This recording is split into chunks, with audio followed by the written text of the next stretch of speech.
Раз так, я проясню ситуацию. Идем. Пусти. Я убью вас. Welcome dear awkward, स्वागत है आपका लॉकअप मूवी में। तो मूवी की शुरुआत स्पेन में होती है, जहां लुइस नाम का एक आदमी अपने बेटे फ्रैन की हरकतों से बहुत तंग आ चुका है। फ्रैन ना ही अपने पापा की बात मानता है, ऊपर से लड़ाकू भी हो गया है और बदतमीज भी। और अब तो उसने शराब पीना और सिगरेट पीना भी शुरू कर दिया है, यहाँ तक कि वो अपने पापा तक की इज्जत नहीं करता। और ऊपर से अपने पापा पर इल्जाम लगाता है कि आपकी वजह से मेरी माँ मुझको बचपन में छोड़कर चली गई थी। इस सब के अलावा वो रात भर अपने दोस्तों से कंप्यूटर पर बात करता रहता है और इसके दौरान वो इतना शोर मचाते हैं कि बेचारा लुइस सो ही नहीं पाता, जबकि उसको सुबह उठकर अपने काम पर भी जाना होता है। अब लुइस अपने बेटे से बात करते हुए बोलता है, बेटा अगर तुम अपना भविष्य सुधारना चाहते हो तो तुमको अच्छे से रहना सीखना होगा। लेकिन फ्रैन तो इतना बदतमीज हो गया है कि कभी भी अपने पापा की बातों पर ध्यान नहीं देता। अब ज्यादातर समय फ्रैन अपने सबसे अच्छे दोस्त नूरिया और मिगुल के साथ गुजारता है और नूरिया ही वो पहली लड़की होती है जिसके साथ वो थोड़ा इंटीमेट भी होता है। नूरिया बोलती है, मुझे लगता है हम दोनों के बीच बहुत प्यार है। लेकिन जवाब में फ्रैन बोलता है, नहीं नहीं ऐसा कुछ भी नहीं है। और इस बात को सुनकर बेचारी नूरिया का दिल ही टूट जाता है। अब इस सब के दौरान लुइस की टेंशन और बढ़ती जाती है क्योंकि फ्रैन सुधरने का नाम ही नहीं ले रहा होता है। अब जब लुइस काम कर रहा होता है तो तभी उसको कुछ कॉल्स आती हैं। सबसे पहले फ्रैन की टीचर की कॉल होती है। वो लुइस से मिलना चाहते हैं और बताते हैं कि फ्रैन ज्यादातर क्लास में नहीं आता। फिर कुछ दिनों बाद उसको हॉस्पिटल से कॉल आती है क्योंकि फ्रैन और मिगुल ने किसी के साथ लड़ाई की है। जब लुइस अपने बेटे को लेने जाता है तभी मिगुल के घर वाले बोलते हैं, आप अपने बेटे को काबू में रखिए वरना ये बहुत खतरनाक हो जाएगा। उसके साथ रहकर तो हमारे बच्चे भी बिगड़ते जा रहे हैं। अब ये सुनकर लुइस को बहुत गुस्सा आता है और वो फ्रैन को बहुत डांटता है और बोलता है, अब से तुम दुकान में काम करने के लिए आओगे।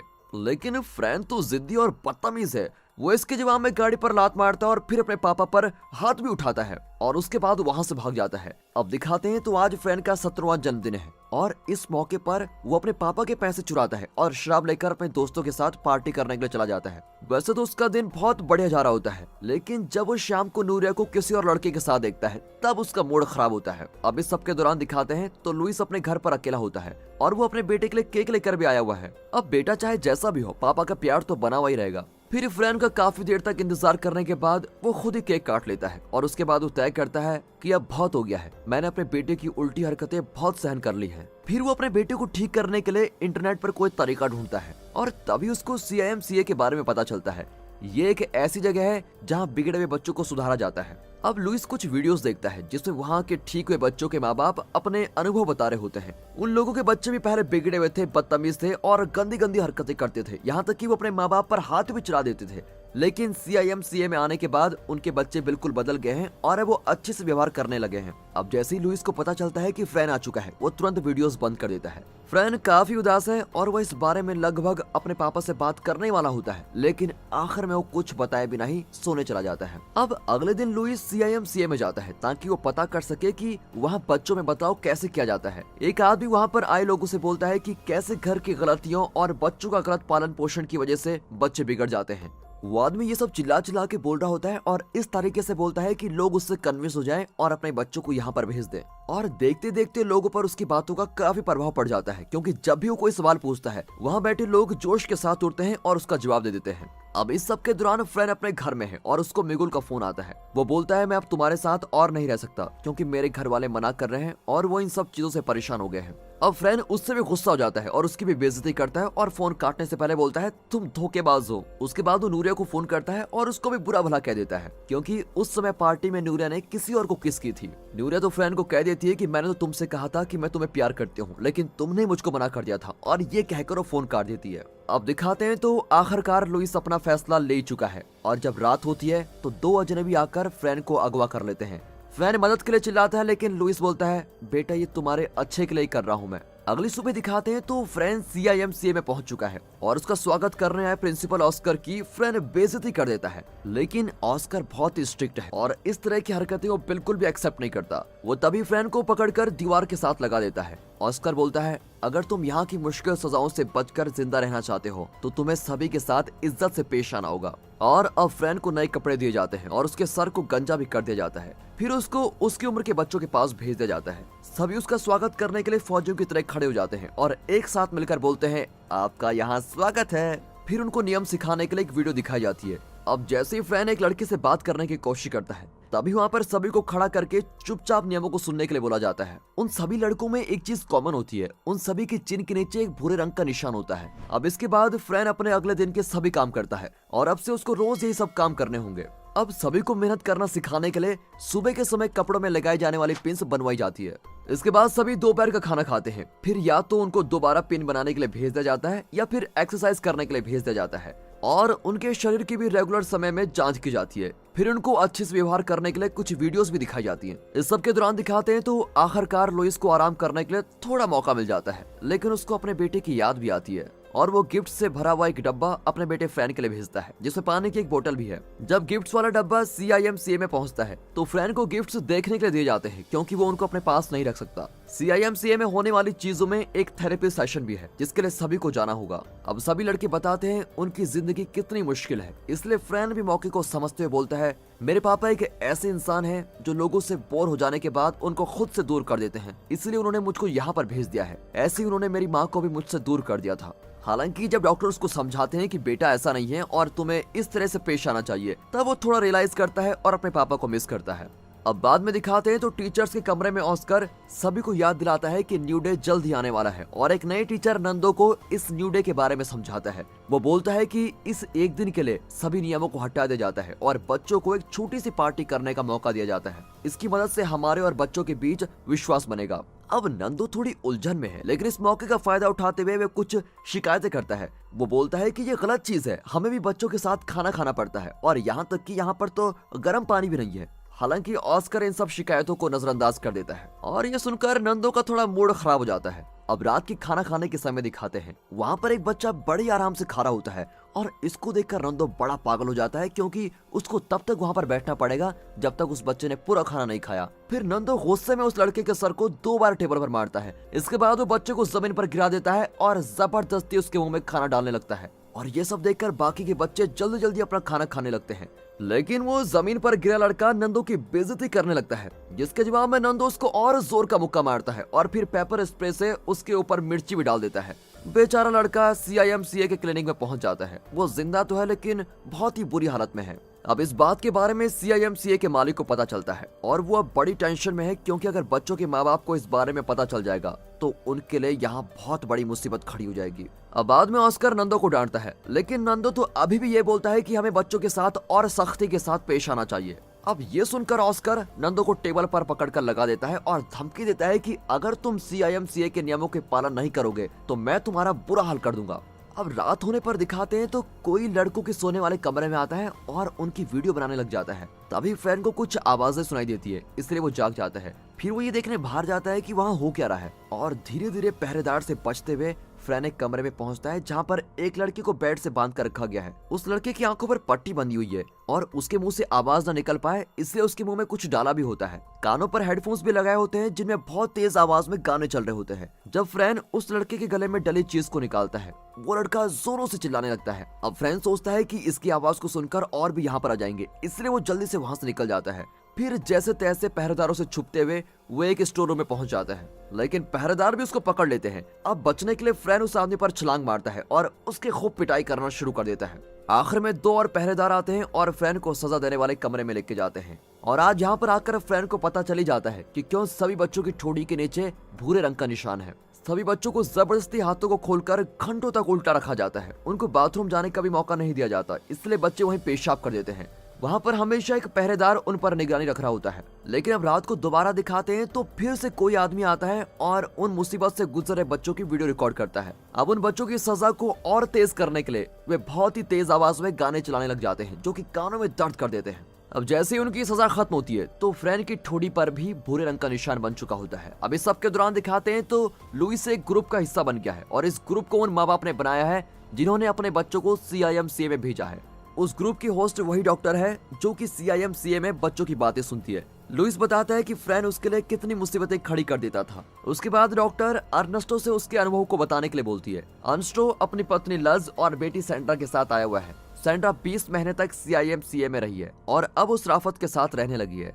लेकिन अर्नेस्टो और भी चीजें बताता है, जैसे कि सैंड्रा अपना पैर हिलाना रोक नहीं पाती है और लगता है कि वो लोगों से दूर रहना पसंद करने लगी है। इन बातों के बीच में सैंड्रा बोलती रहती है, पापा मुझे बाथरूम जाना है, मुझे बाथरूम जाना है। लेकिन अर्नेस्टो बोलता है, बेटी थोड़ा रुक जाओ, हमारी बारी खत्म होने तक का इंतजार करो। लेकिन कुछ देर बाद सैंड्रा वहीं पर पेशाब कर देती है। अब जैसे ही लस का ध्यान जाता है, वो अपनी बेटी को वहां से लेके जाती है। लेकिन ये सब देखकर लुइस के दिमाग में कुछ और ही सवाल आने लग जाते हैं। उसको महसूस होता है कि मैं अपने बेटे को काफी मिस कर रहा हूँ। उसको अपने बेटे की याद आने लग जाती है। इसलिए जब वो वापस घर पहुंचता है तो वो फ्रैन के कमरे में जाता है और फ्रैन का कंप्यूटर देखने लगता है। फिर जब वो देखता है कि उसके दोस्त और उसने काफी अच्छी अच्छी वीडियोस बनाई हैं जिसमें वो सभी मौज मस्ती कर रहे हैं, और बेचारा ये सब देखकर रोने लग जाता है। कुछ वीडियोस में खुद लुइस भी है। फिर अगले दिन लुइस फ्रैन से मिलने जाता है, लेकिन उसको प्रिंसिपल ऑस्कर के ऑफिस में भेज दिया जाता है। अब ऑस्कर देखता है कि बच्चे खिड़कियां साफ करते हुए मजाक मस्ती कर रहे हैं, लेकिन लुइस को देखकर ऑस्कर उनका स्वागत करता है। वो बोलता है, लुइस आप अपने बेटे से नहीं मिल सकते क्योंकि उसको गलत काम करने के लिए सजा दी गई है।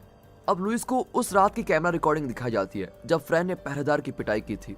ऑस्कर फ्रैन की हरकतों के बारे में बताते हुए बोलता है, आपका बेटा ज्यादा बिगड़ा हुआ है और इसलिए सजा के नियमों का पालन करना बहुत जरूरी है।